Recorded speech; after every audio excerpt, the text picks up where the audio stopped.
I am joined right now by Dr. Katherine Ramsland, renowned forensic psychologist, author of several books, including The Serial Killer's Apprentice, How Houston's Deadliest Murderer Turned a Kid into a Killing Machine. Who better to talk about this than you, Doctor? So Jesse Lee Calhoun, he was free for what, just over a year when police say he decided to kill. Does that timeline, talking timelines, does that timeline make sense to you?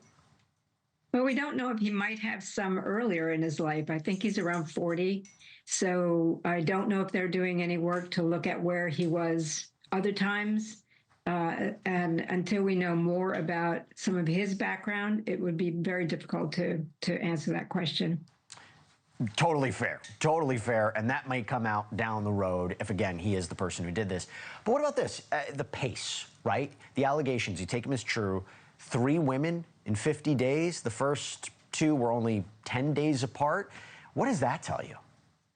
Well, that's a pattern of escalation and a feeling that he's probably invincible. They're not going to figure it out.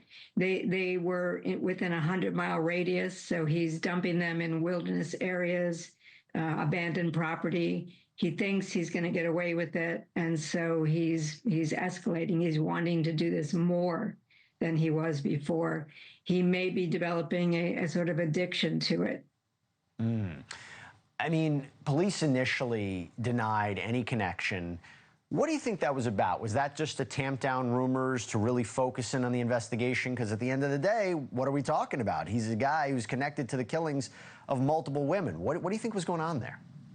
Well, I think it's very hard to deal with when social media takes up these rumors and then people want to start looking on their own. They want to be amateur detectives, so they come in to investigation. They could mess some things up.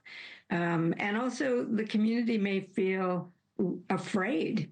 You know, if there's a serial killer out there, is anybody vulnerable, or are there specific types of victims? So they want to try to allay the anxiety that would come up when they really don't have any answers. But I think also just the pressure from social media and the speculations and sometimes people who want to get involved can have some pretty significant impact on an investigation. Both good and bad. Both good and bad. Sometimes it's a double-edged sword. Dr. Katherine Ramsland, thank you so much for coming on. Appreciate it. Thank you for watching. Subscribe below and download our NewsNation app right now on your phone, and you will get fact-based, unbiased news for all Americans.